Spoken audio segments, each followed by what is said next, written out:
Everyone, today I'll discuss about coherent and non-coherent sources for interference. So we know already the equations for intensity due to interference is I is equals to I1 plus I2 plus 2 root under I1 I2 cos delta 2 minus delta 1. So here delta 2 minus delta 1, here delta 2, value of delta 2 is the omega 2t minus k2r2 plus phi 2, and delta 1 is the omega 1t minus k1r1 plus phi 1. So delta 2 minus delta 1 is equals to, will be, see here, delta 2 value, this one, omega 2t minus k2r2 plus phi 2.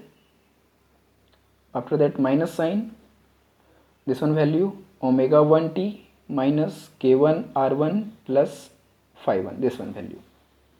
After that you can see here, this one omega 2 terms and this one omega 1 term, this one the positive, this is the negative. So we can write here omega 2 minus omega 1, and both have time is same, so we can take common t. After that we can write here k2r2 with minus sign. After that this one k1r1 will be positive because this one negative sign will go inside, then this one will be positive, so k1r1. After that we can write phi 2, and this one ये minus के कारण इसका क्या हो जाएगा minus, so we can write here phi 2 minus phi 1, this one. Okay, so this one value is for delta 2 minus delta 1. delta 2 minus delta 1 का value हमारा कुछ इतना आ गया, omega 2 minus omega 1 T minus k2r2 plus k1r1 plus phi 2 minus phi 1. Okay, अब condition यहाँ पे ये है कि देखो ये वाला टर्म हमारा इंटरफेरेंस टर्म कौन सा है, cos delta 2 minus delta 1, this one term is the interference term. अब इसी का हमको एवरेज यहाँ पे कैलकुलेट करना है. यदि आपको एवरेज कैलकुलेट करना हो, average value of this one cos delta 2 minus delta 1, तो हम लोग कुछ अल्टरनेटिंग करंट में ऑलरेडी पढ़ चुके हैं इसको. अल्टरनेटिंग करंट में रीड किए थे एवरेज वैल्यू निकालने के लिए, तो वहाँ पे क्या रीड किए थे, एवरेज वैल्यू कैलकुलेट करने का एक फार्मूला था. वो फार्मूला था कुछ इस तरीके की, कोई भी फंक्शन यदि टी के फंक्शन में, टाइम के फंक्शन में हो, तो उसको कुछ इंटीग्रेशन इस तरीके से करते हैं, 1/t 0 से 2 टाइम पीरियड, इसका लिमिट कुछ इस तरीके से, और function of T into D T. ये फार्मूला था हमारा एवरेज कैलकुलेट करने का. ठीक है, तो इसी से हम लोग इसका एवरेज कैलकुलेट करेंगे, और उसी के अकॉर्डिंग हम लोग यहाँ पे नॉन कोहेरेंट सोर्स और कोहेरेंट सोर्स को कैलकुलेट करेंगे. ठीक है, एक चीज़ और भी यहाँ पे माइंड में सेट कर लो, क्योंकि देखो यदि यहाँ पे एवरेज जब हम लोग कैलकुलेट करते थे तो वहाँ पे क्या होता था कि साइन ओमेगा टी के फॉर्म में यदि होता था, इसका यदि एवरेज निकालना होता था तो इसका रिजल्ट हमको हमेशा क्या मिलता था, 0. वही चीज़ यदि कॉस ओमेगा टी होता था तो ऐसे कंडीशन में भी हमको रिजल्ट क्या मिलता था, एवरेज वैल्यू 0. बिकॉज जहाँ पे एंगुलर ओमेगा जहाँ पे रिजल्ट में रहा, मतलब एंगल के साथ ओमेगा रहा, मतलब उस इक्वेशन का 100% रिजल्ट आपको क्या मिलने वाला है, 0 मिलने वाला है. तो ये चीज़ को हम लोग यहाँ पे यूज करेंगे कि यदि ओमेगा रहा तो उस टर्म को पूरा हम लोग क्या कर देंगे, 0 कर देंगे. डेरिवेशन करने की ज़रूरत नहीं है क्योंकि डेरिवेशन हम लोग ऑलरेडी जानते हैं. आप चाहो तो अल्टरनेटिंग करंट के लेक्चर में आप देख सकते हो किस तरीके से हम उसको 0 किए हैं, किस तरीके से एवरेज हमारा इस तरीके से इंटीग्रेट करने पर लास्ट में 0 आया था, तो आप वहाँ से देख सकते हो. Okay, so now first of all we will discuss about non coherent sources, then we will discuss about coherent sources. So first of all coherent source, तो सबसे पहले हम लोग नॉन कोहेरेंट की बात करते हैं. Non coherent source. अब नॉन कोहेरेंट सोर्स होता कैसा है, इसके बारे में हम लोग यहाँ पे जान लेते हैं. नॉन कोहेरेंट सोर्स उसको बोलते हैं जिसमें एंगुलर फ्रीक्वेंसी जो है मान लो दो सोर्स है हमारा, दो वेव का सोर्स है, एक सोर्स यहाँ पे एक सोर्स यहाँ पे, दो वेव कुछ इस तरीके से जा रहा है ना इंटरफेरेंस में. तो यदि इसका हम लोग एंगुलर फ्रीक्वेंसी ओमेगा 1 देखें, इसका एंगुलर फ्रीक्वेंसी कितना, ओमेगा 2 है, यदि ये दोनों एक दूसरे के इक्वल नहीं है then we can say non coherent sources. ठीक है, तो ओमेगा 1 ओमेगा 2 के मतलब एंगुलर फ्रीक्वेंसी इक्वल नहीं होना चाहिए, वेव फैक्टर इक्वल नहीं होना चाहिए, फेज डिफरेंस इक्वल नहीं होना चाहिए, मतलब कुछ भी इसका इक्वल नहीं होना चाहिए. यदि इक्वल नहीं होता है then we can say non coherent sources. और जस्ट अपोजिट कोहेरेंट में क्या होता है कि सब इक्वल होना चाहिए. Omega 1 is equal to omega 2, phi 1 is equal to phi 2 and also k1 is equal to k2 for coherent. But non coherent में कोई भी चीज़ इक्वल नहीं होगा. तो वहाँ पे हम लोग शॉर्टकट में यदि लिखना चाहें तो कुछ इस तरीके से लिख सकते हैं कि omega 1 does not equals to omega 2. Next one k1 does not equals to k2, another one phi 1 does not equals to phi 2. कुछ इस तरीके से हम लोग यहाँ पे रिप्रेजेंट कर सकते हैं. तो ये चीज़ जो है सब किसके लिए है, नॉन कोहेरेंट सोर्सेस के लिए. ठीक है, तो यहाँ पे हम कह सकते हैं कि यदि ऐसा है, यदि दोनों इक्वल नहीं है, तो ऐसे कंडीशन में आप देख सकते हो इस इक्वेशन को, डेल्टा 2 माइनस डेल्टा 1 को, कि यहाँ पे देखो यदि ओमेगा 1 और ओमेगा 2 दोनों इक्वल नहीं तो 100% कुछ ना कुछ वैल्यू यहाँ पे मिलेगा ओमेगा का हमको. इसमें जब सब्स्टिट्यूट करेंगे उस वैल्यू को तो यहाँ पे कुछ ना कुछ ओमेगा का वैल्यू मिल जाएगा, ठीक है। इधर सब का वैल्यू मिलेगा हमको, कुछ ना कुछ वैल्यू सबका मिलने वाला, लेकिन ओमेगा तो आ गया ना इस इक्वेशन में, ओमेगा आ गया मतलब cos डेल्टा 2 माइनस डेल्टा 1, इसमें cos ओमेगा टी के फॉर्म में आ जा रहा है, ओमेगा के फॉर्म में आ जा रहा है। यदि ओमेगा के फॉर्म में आ जा रहा है तो इसका एवरेज 100% क्या आपको मिलने वाला है, 0 मिलेगा। मतलब यहाँ पे 100% हम डायरेक्ट लिख देंगे इसको, यहाँ पे cos delta 2 minus delta 1 will be 0 for average 0, because omega T का फंक्शन वहाँ पे आ जा रहा है। और ओमेगा टी का फंक्शन में क्या होता है आप देख सकते हो, पहले भी बता चुके हैं आपको कि उसके फंक्शन में क्या होता है, 0 होता है। यदि ऐसा होता है तो इंटेंसिटी के साथ क्या इक्वेशन में, इंटेंसिटी जो यहाँ पे लिखेंगे इंटेंसिटी के साथ क्या होगा, तो इंटेंसिटी का इक्वेशन हमारा क्या है, यहाँ पे लिखेंगे I is equals to I1 plus I2 plus 2√I1 I2 cos delta 2 minus delta 1, यही ना इक्वेशन हमारा है। तो ऐसे में क्या हो रहा है, ये टर्म देखो ये वाला 0 हो जाएगा, तो ये 0 पूरा टर्म को क्या कर देगा, 0 कर देगा। यदि ये पूरा टर्म 0 हो जाता तो intensity we can write here I1 plus I2, ये चीज़ आपको इंटेंसिटी का वैल्यू मिलता है। मतलब नॉन कोहेरेंट सोर्सेस में आपको इंटेंसिटी कुछ इतना मिलेगा, ठीक है। तो नॉन कोहेरेंट सोर्सेस हम लोग कैसे पता किए, नॉन कोहेरेंट सोर्सेस उसको बोलते हैं जिसमें एंगुलर फ्रीक्वेंसी इक्वल नहीं होता है, वेव वेक्टर इक्वल नहीं होता है, फेज रेफरेंस दोनों इक्वल नहीं होता है। दो वेव का कुछ इस तरीके से omega 1 does not equals to omega 2, k1 does not equals to k2, phi1 does not equals to phi2, then we can write here this one factor will be 0, if this one factor will be 0 then intensity will be I1 plus I2, कुछ इतना के बराबर। मतलब दोनों wave का जो intensity होगा, जो यहाँ से दो वेव कुछ इस तरीके से इंसिडेंट हो रहा है, यहाँ से कुछ इस पॉइंट पे मिलेगा, तो ऐसे में इसका I1 इंटेंसिटी इसका I2 इंटेंसिटी दोनों का क्या हो जाएगा, I1 प्लस I2, ऐसे में डायरेक्ट जुड़ जाएगा, ठीक है। ऐसे कंडीशन में नॉन कोहेरेंट सोर्सेस में दोनों का इंटेंसिटी क्या हो जाता है, एड अप हो जाता है, ओके। ये हो गया नॉन कोहेरेंट सोर्सेस। अब हम लोग बात करते हैं कोहेरेंट सोर्सेस, इसका थोड़ा सा डेरिवेशन लंबा जाएगा, इसको समझना है कोहेरेंट सोर्सेस को। कोहेरेंट सोर्सेस में क्या बोला जाता है कि दोनों चीज़ जो है यहाँ पे एंगुलर फ्रीक्वेंसी भी जो है सो इक्वल होगा कोहेरेंट सोर्सेस के लिए, फेज फैक्टर भी इक्वल होगा, और साथ ही साथ आपका क्या चीज़ है, ये phi1 फेज डिफरेंस भी इक्वल होगा। तो कुछ इस तरीके से हम लोग लिख सकते हैं, यहाँ पे हेडिंग डालते हैं हम लोग coherent sources, second one coherent sources. Coherent sources को शॉर्टकट में हम लोग किस तरीके से रिप्रेजेंट करेंगे, यहाँ पे डायरेक्ट लिखो omega 1 is equals to omega 2, angular frequency will be equal, यदि होता है तो ये कोहेरेंट सोर्स है। यदि यहाँ पे k1 is equals to k2 है तब भी मेरा क्या है, कोहेरेंट सोर्स है। यदि फेज डिफरेंस भी इक्वल है तो भी एक कैसा सोर्स है, कोहेरेंट सोर्स है। तो ऐसे कंडीशन में हमारा जो सोर्स है वो कोहेरेंट होगा, मतलब दो वेव सोर्स है कुछ इस तरीके से जा करके मिलेगा, और दोनों का यदि ये सब इक्वल है तो हम लोग कह सकते हैं कि this type of source is the coherent source, okay. तो ऐसा कंडीशन में इंटेंसिटी को भी हम लोग बोल सकते हैं कि ये जो इंटेंसिटी है I1 is equals to I2 बोल सकते हैं, लेकिन इसको हम लोग यूज़ करेंगे आगे जा करके, I1 is equals to I2, ठीक है, जिसको हम लोग I डैश मान लेंगे, फिर आगे बात करेंगे इसके, क्योंकि सब कुछ इक्वल हो रहा है तो इंटेंसिटी को भी हम लोग लगभग ऑलमोस्ट इक्वल मान सकते हैं हम लोग यहाँ पे। सो यदि ऐसा है तो हम लोग डेल्टा 2 माइनस डेल्टा 1 के साथ क्या होगा उसको देखो, डेल्टा 2 माइनस डेल्टा 1 जो यहाँ पे है वो हमारा क्या था इक्वेशन में, वो इक्वेशन था कुछ इस तरीके से कि यहाँ पे था हमारा इक्वेशन में क्या था, ये था omega 2 minus omega 1 T times minus ये था k2r2 minus k1r1 plus phi2 minus phi1, यही था ना। तो ऐसे में कंडीशन में देखो ये तो दोनों इक्वल हो जा रहा है भाई, यदि ये इक्वल हो जा रहा है तो ये क्या हो जाएगा 0, तो 0 इंटू टी माइनस यहाँ पे क्या होगा k2r2 माइनस k1r1, और ये दोनों इक्वल हो जा रहे हैं तो ये भी टर्म क्या हो जाएगा 0, कुछ इस तरीके से। तो यहाँ पे हम क्या लिखेंगे अब यहाँ पे लिख सकते हैं हम लोग ये टर्म 0 हो गया, ये टर्म 0 हो गया, तो ये दोनों बचा, तो इसमें क्या हो रहा है, ये दोनों टर्म यदि यहाँ पे 0 हो रहा है तो यहाँ पे देख सकते हो आप k1 is equal to k2 है ना, k1 is equal to k2, तो इसको क्या करते हैं k मान लेते हैं, k1 is equal to k2 is equal to k, यदि k मान लेते हो तो यहाँ पे लिख सकते हो इस तरीके से कि माइनस k2 की जगह k लिख दिए, यहाँ पे r2 हो गया, माइनस यहाँ पे क्या है, यहाँ पे माइनस था कि प्लस था, इस जगह पे प्लस था, सॉरी यहाँ पे प्लस, तो यहाँ पे क्या है प्लस, यहाँ पे क्या हो जाएगा k r2 दिस वन, इस तरीके से। तो यहाँ पे देख सकते हो कि यदि दोनों साइड से हम k कॉमन ले लें, यदि k कॉमन ले लेते हैं तो k कॉमन लेंगे तो इसको लिख सकते हैं इस तरीके से r2 minus r1, r2 minus r1, ये r1 है ना, r2 माइनस r1, कुछ इस तरीके से लिख सकते हैं। कैसे, देखो r2 ये मैंने r1 है, तो यदि इस तरीके से लिखेंगे तो देखो r2 के पहले क्या माइनस है, मतलब माइनस यहाँ पे क्या आएगा हमारा कॉमन आएगा, so we can write here k r2 minus r1, दोनों साइड से k कॉमन लें बस, और माइनस को भी कॉमन ले लिए तो कुछ इस तरीके से लिख सकते हैं, माइनस के R2 माइनस R1। तो ये रिजल्ट यहाँ से मिला हमको, मतलब delta 2 minus delta 1 is equal to this one value. ठीक है, अब इस इक्वेशन को हम लोग कॉस के साथ सब्स्टिट्यूट करेंगे तो इसका एवरेज भी निकालना पड़ेगा।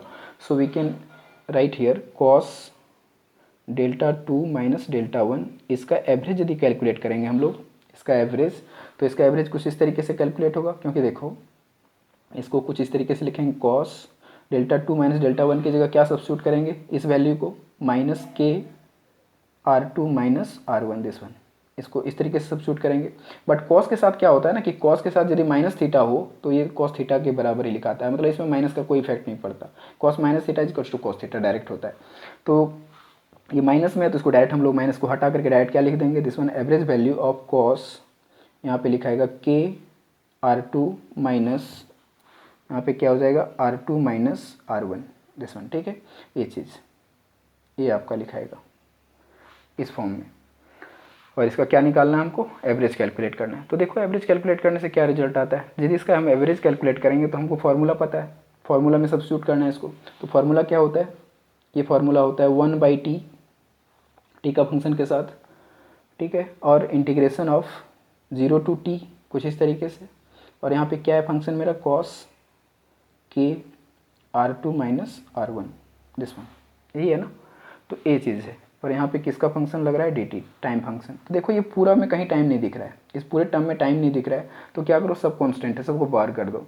तो सबको यदि मैं बाहर कर दूँ इसको तो क्या मिलेगा, कॉस के R2 माइनस R1, अंदर क्या बचा 0 से t, dt बचा सिर्फ, हम dt के फंक्शन में इसको एवरेज निकाला है इसलिए हमको इसको लिखना ही पड़ेगा। तो यहाँ पे क्या मिलेगा 1/t, ये मिल जाएगा कॉस के R2 माइनस R1, और इसका इंटीग्रेशन क्या मिलेगा, मिलेगा t, ओनली t, जो कहाँ से कहाँ तक के लिए, 0 से t के लिए। तो यहाँ से 0 से t मतलब क्या, t माइनस 0 मिलेगा, मतलब ये टर्म और ये वाला टर्म पूरा कट ही जाएगा मेरा फाइनली। तो यहाँ से रिजल्ट क्या मिलेगा, कॉस के R2 minus R1 this one. तो आपको यहाँ से मिल गया कॉस डेल्टा 2 माइनस डेल्टा 1 का एवरेज वैल्यू जो है वो कितना है, कॉस के R2 माइनस R1 के बराबर। ठीक है, अब इस वैल्यू को सब्स्टिट्यूट करना है हम लोग को किस में, इंटेंसिटी में। ये तो सिर्फ इतना निकला, जो काम हम नॉन कोहेरेंट के लिए कर रहे थे उसी तरीके का इसमें भी करना पड़ेगा। अब कोहेरेंट का जो मतलब इंटेंसिटी का जो इक्वेशन इसको यहाँ पे लिखना है और उसको कैलकुलेट करना है। तो इंटेंसिटी का हमारा इक्वेशन क्या है, इंटेंसिटी का इक्वेशन है कुछ इतना है, I is equals to I1 plus I2 plus 2 root under I1 I2 cos, यहाँ पे क्या था डेल्टा 2 माइनस डेल्टा 1, यहाँ पे तुमको एवरेज दिखाना है, एवरेज को लिखना है। तो यदि इसके एवरेज वैल्यू को यहाँ पे हम सब्स्टिट्यूट करते हैं तो देखो क्या रिजल्ट आता है। तो कंडीशन यहाँ पे डाल देंगे कि यदि सब इक्वल है तो यहाँ पे एक कंडीशन डाल देना, if intensity I1 is equals to I2, यदि ये दोनों इक्वल होता है तो हम यहाँ पे दोनों क्या मान लेंगे, आई डैश मान लेते हैं कि I1 is equals to I2 is equals to I dash. Then क्या होगा, यदि सब इक्वल है तो ये भी इक्वल इस तरीके से, तो यहाँ पे दोनों को इक्वल करेंगे तो क्या रिजल्ट मिलेगा, I इज इक्वल्स टू, इसके जगह क्या लिखेंगे, I1 के जगह आई डैश, I2 के जगह भी I dash, plus 2 root under I dash into I dash, और यहाँ पे क्या लिखा है कॉस, और डेल्टा 2 माइनस डेल्टा 1 का वैल्यू क्या है देख सकते हो यहाँ पे, के R2 माइनस R1, ये चीज़ है। ठीक है, अब हम लोग इसको कैलकुलेट करते हैं आगे। तो कितना आ जाएगा, I dash 2 I dash plus ये कितना आएगा, ये देखो आई dash into I dash 2 times है ना, स्क्वायर हो जाएगा, स्क्वायर होगा तो एक बाहर निकल जाएगा, मतलब ये भी कितना हो जाएगा 2 आई डैश, और यहाँ पे लिखा है कॉस के R2 minus R1 this one. Okay, अब तुमको क्या करना है, यहाँ पे देखो दोनों से हमको 2 आई डैश को कॉमन ले सकते हैं यहाँ से, यदि कॉमन ले लेते हैं 2 I dash is common, then we can write here 1 plus cos के R2 माइनस R1, ये चीज़ आया, ये कॉमन लेने से कुछ इतना आ गया हमारा। तो यहाँ पे तुमको क्या दिख रहा है, यहाँ पे दिख रहा है 1 plus cos theta this one, और इसका फॉर्मूला होता है तुम्हारा 2 cos square theta by 2 this one, 2 cos square theta by 2, इतना फार्मूला होता है इसका। तो इसको यहाँ पे उसी फॉर्म में लिख देंगे, यदि उस फॉर्म में इसको यहाँ पे लिखते हैं तो देखो क्या वैल्यू आता है, ये आ जाएगा 2 आई डैश और into 2 cos square theta by 2 ना, तो इसको लिखेंगे 2 into cos square theta by 2 means के R2 minus R1 divide by 2 this one. ठीक है, तो ये पूरा एंगल है हमारा दिस वन, तो इतना θ/2 के बराबर आ गया। तो यहाँ पे क्या देख सकते हो, 2 × 2 4 हो जाएगा, ये 4i dash and this one is the cos square k r2 minus r1 divide by 2 this one. ठीक है, ये चीज़ वैल्यू है यहाँ पे। अब क्या करना आपको, चीज़ को देखो, यदि मैं बोलूँ यहाँ पे ये मेरा इंटेंसिटी है और ये जो वैल्यूज दिख रहा है, ये मान लो हम लोग जैसे लिखते थे ना कि I इज इक्वल्स टू मतलब I0 sin ओमेगा टी, कुछ इस तरीके से लिखा जाता था। मतलब इसके कोफिशिएंट में जो लगा होता है this is the maximum amplitude. So ये क्या रिप्रेजेंट करेगा, this is the maximum amplitude. So we can write here I is equals to I0 cos square k R2 minus R1 divide by 2। मतलब ये क्या है, मैक्सिमम एम्पलीट्यूड को दिखा रहा है। I0 is equals to maximum amplitude. मतलब आप चाहो तो यहाँ पे I0 इज इक्वल्स टू लिख सकते हो कितना, 4i dash. I0 is equals to 4i dash this one, क्योंकि दोनों इक्वेशन को यदि हम कंपेयर करेंगे दोनों इक्वेशन को तो हमको 4i डैश की जगह क्या है, I0 है, तो मतलब I0 is equals to 4i dash this one. So this is the maximum value, maximum intensity, मतलब मैक्सिमम एम्पलीट्यूड ऑफ इंटेंसिटी। ठीक है, तो ये मैक्सिमम एम्पलीट्यूड को रिप्रेजेंट कर रहा है। तो हमको I0 इज इक्वल टू कितना मिल गया, 4i डैश। ठीक है, तो ये चीज़ है। और फाइनली एक चीज़ और भी यहाँ पे जानना है, ये इक्वेशन एक्चुअली जो यहाँ पे देख रहे हो, this one equation is very important. ये इक्वेशन जो यहाँ पे आया ना, this one equation is very important for constructive interference and मतलब कंस्ट्रक्टिव इंटरफेरेंस और डिस्ट्रक्टिव इंटरफेरेंस को समझने में ये बहुत हेल्प करेगा आपको।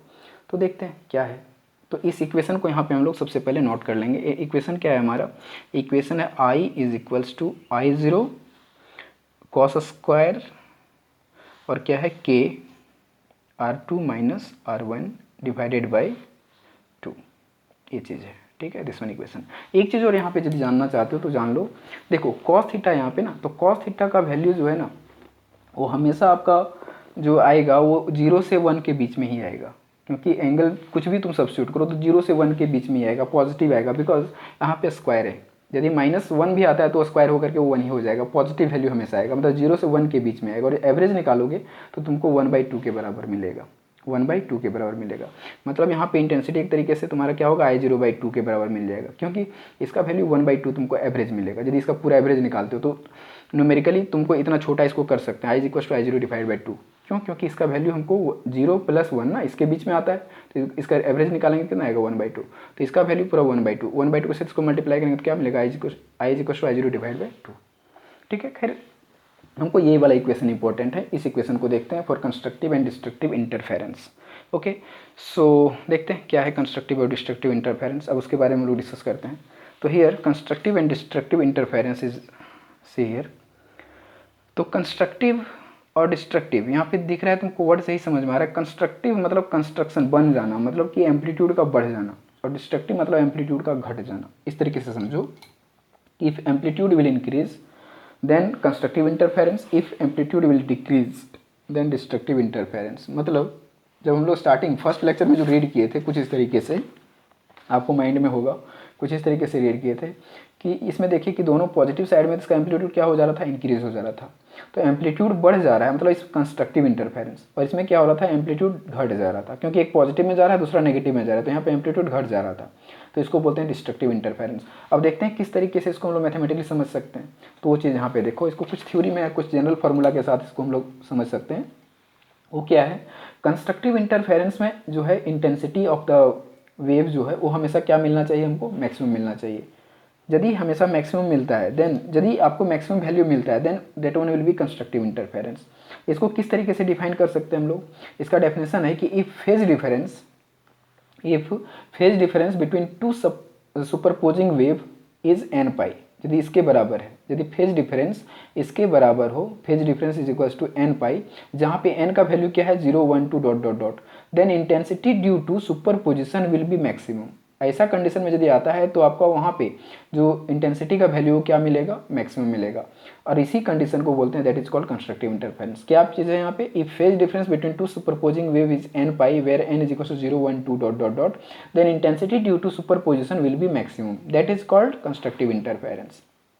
ठीक है, ये किस तरीके से आता है इसको थोड़ा समझते हैं हम लोग। यहाँ पे क्या बोल रहा है, इस थ्योरी में बोल रहा है फेज डिफरेंस ना, तो चलो हम लोग फेज डिफरेंस यहाँ पे लिखते हैं।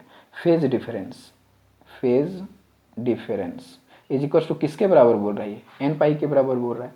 और यहाँ पे फेज डिफरेंस हमारा है कौन सा, फेज डिफरेंस कौन सा है, तो इक्वेशन हमारा क्या था, I is equals to I zero cos square और यहाँ पे क्या था के R2 minus R1 divide by 2 था, ये था पूरा। तो फेज डिफरेंस हमको ये वाला है, ये वाला फेज डिफरेंस यहाँ पे रिप्रेजेंट कर रहा है। तो इसके जगह पे लिख देंगे क्या चीज़, उसी को लिख देंगे, यहाँ पे लिखेंगे के R2 minus R1 divide by 2 is equals to what, n pi, this one. अब k का वैल्यू क्या है यहाँ पे, k का वैल्यू हम लोग जानते हैं वेव फैक्टर होता है, इसका वैल्यू होता है 2 पाई बाई लेमड़ा। तो k की जगह 2 पाई बाई लेमड़ा सब्स्टिट्यूट कर देंगे तो हो जाएगा 2 pi by lambda, this one R2 minus R1 divide by 2 is equals to n pi. अब देखो दोनों साइड से कुछ कट रहा होगा, इधर से पाई कट जा रहा है, इधर से भी मेरा क्या कट जा रहा है, पाई कट जा रहा है, ठीक है। और यहाँ से 2 कट जा रहा है, यहाँ से 2 कट जा रहा है, तो ऊपर कुछ नहीं तो 1 बचा। मतलब यहाँ से क्या समझ में आ रहा है आपको कि यहाँ से आप देख सकते हो कि हमको कुछ यहाँ से मिल रहा है, या फिर ऐसे नहीं समझना है तो एक तरीका और है यहाँ पे समझने का। चलो इसको अभी छोड़ देते हैं, ये वाला को छोड़ देते हैं अभी हम लोग इसी को समझते हैं। ये सब पाथ डिफरेंस के लिए हम लोग समझेंगे। हम लोग सबसे पहले समझते हैं कि आई मैक्सिमम किस तरीके से। तो एक इक्वेशन देख सकते हो के R2 minus R1 divide by 2 is equal to क्या है यहाँ पे, एन पाई है। यदि मैं n का वैल्यू को सब्स्टिट्यूट करूँ, कुछ इस तरीके से सब्स्टिट्यूट करना है ना, n is 0 1 2 dot dot dot, तो सबसे पहले हम 0 को देखते हैं। तो यहाँ पे सबसे पहले सब्स्टिट्यूट करेंगे n इज इक्वल्स टू 0 और एक और वैल्यू को सब्स्टिट्यूट करेंगे n इज इक्वल्स टू 1। दोनों ही कंडीशन में देखते हैं वैल्यू मैक्सिमम मिलता है या नहीं मिलता है, ठीक है। तो दोनों कंडीशन में यदि n का वैल्यू तुम 0 सब्स्टिट्यूट करोगे तो इस इक्वेशन के साथ क्या होगा, देखो यदि इस इक्वेशन में 0 सब्स्टिट्यूट करेंगे n के जगह यहाँ पे, तो ये वैल्यू पूरा क्या हो जाएगा, 0 हो जाएगा। मतलब ये जो पूरा टर्म है k R2 minus R1 divide by 2 will be what, 0। यदि ये टर्म पूरा 0 मिलता है तो इंटेंसिटी के साथ क्या होगा उसको देखना है हमको। तो इंटेंसिटी का इक्वेशन हम लोग क्या जानते हैं, इंटेंसिटी का equation I is equals to I naught cos square, और ये क्या था, यही ना, देखो यहाँ पे इक्वेशन लिखा हुआ है के R2 माइनस R1 बाई 2। तो इसके जगह पे हमको क्या सब्स्टिट्यूट करना पड़ेगा, 0 आ रहा है, क्योंकि 0 ही ना आ रहा है इसका वैल्यू, देख लो। तो इसके जगह 0 डिग्री सब्स्टिट्यूट करना पड़ेगा, तो ये 0 डिग्री। तो कॉस 0 का वैल्यू कितना होता है, 1 होता है, 1 का स्क्वायर 1, मतलब ये कितना मिल जाएगा आपको, I0 के बराबर। तो ये मिल गया I is equal to I0, this value is the maximum value, maximum value को रिप्रेजेंट कर रहा है। I0 तो मैक्सिमम वैल्यू है ही मेरा, तो I is equal to I maximum मिल गया यहाँ पे। उसी तरीके से यदि आप n is equal to 1 substitute करोगे तब भी देखो मैक्सिमम मिलता है कि नहीं। तो यदि 1 सब्स्टिट्यूट करोगे इस जगह पे, देखो यहाँ पे यदि 1 सब्स्टिट्यूट करें तो n की जगह 1 हुआ, तो n इंटू दिस क्या हो जाएगा, 1 पाई। मतलब आपका वैल्यू आएगा के R2 minus R1 divide by 2 is equal to n ना, n की जगह 1 और यहाँ पे पाई, मतलब 1 पाई के बराबर, मतलब पाई के बराबर आ गया। तो इस इक्वेशन में फिर से सब्स्टिट्यूट करेंगे तो देखो क्या आता है, intensity I is equal to I0 cos square और यहाँ पे आएगा पाई, ठीक है। तो क्या इसको हम लोग इस तरीके से लिख सकते हैं, I0 और इसको लिख सकते हैं cos pi to the power of whole square, इस तरीके से। तो कॉस पाई का वैल्यू होता है -1, कॉस पाई का वैल्यू -1 का होल स्क्वायर हो गया। तो आप देख सकते हो यहाँ पे क्या रिजल्ट आएगा, -1 का स्क्वायर करें तो 1 ही आएगा, मतलब I0 इंटू 1, मतलब I0 के बराबर मिला। तो I किसके बराबर हमेशा मिल रहा है आपको, मैक्सिमम मिल रहा है, मैक्सिमम। तो इस तरीके से हम लोग कंस्ट्रक्टिव इंटरफेरेंस को समझ सकते हैं कि हमेशा जो रिजल्ट आपको मिलेगा वो मैक्सिमम मिलेगा। और ये जो n पाई है, मतलब this one value is important for that, okay. तो एक चीज़ हमेशा माइंड में इस तरीके से रखना है कि इंटरफेरेंस कंस्ट्रक्टिव तब होगा जब intensity will be always maximum, okay.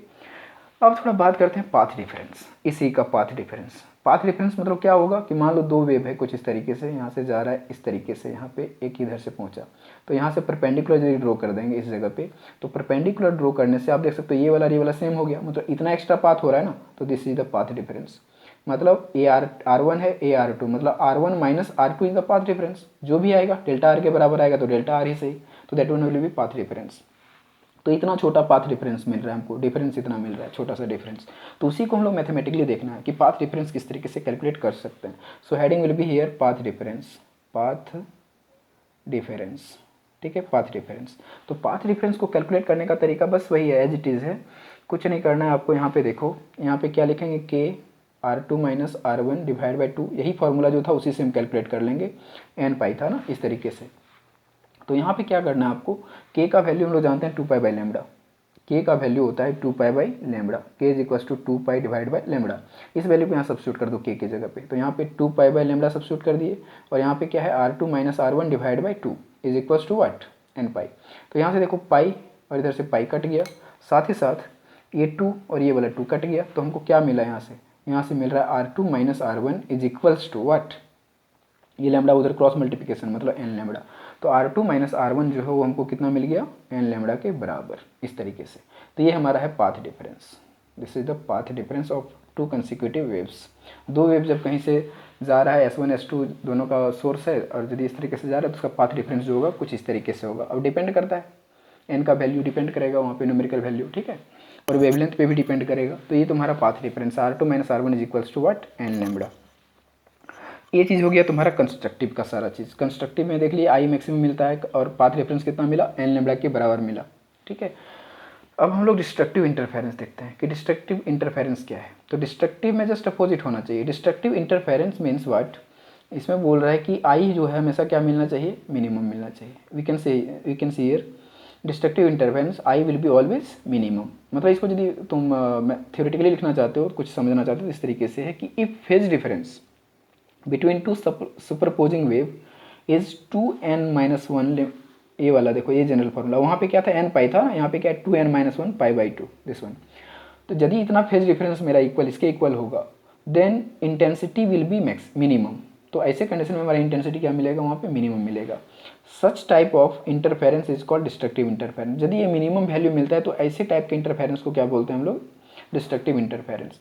But यहाँ पे कंडीशन ये है कि n का वैल्यू 0 से स्टार्ट ना हो करके 1 से स्टार्ट होगा, 1 2 3 डॉट डॉट डॉट, ठीक है। डिस्ट्रक्टिव में 1 से हमारा वैल्यू स्टार्ट होता है, 0 से वैल्यू स्टार्ट नहीं होता है, ठीक है। क्योंकि यदि हम यहाँ पे 0 से स्टार्ट करेंगे, देखो यहाँ 0 तो नेगेटिव वैल्यू आएगा, ठीक है। तो कुल मिला करके यहाँ पे 1 से स्टार्ट होता है जो भी है। तो देखते हैं वैल्यू पुट करके।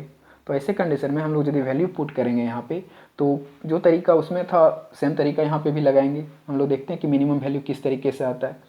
तो देखो फेज डिफरेंस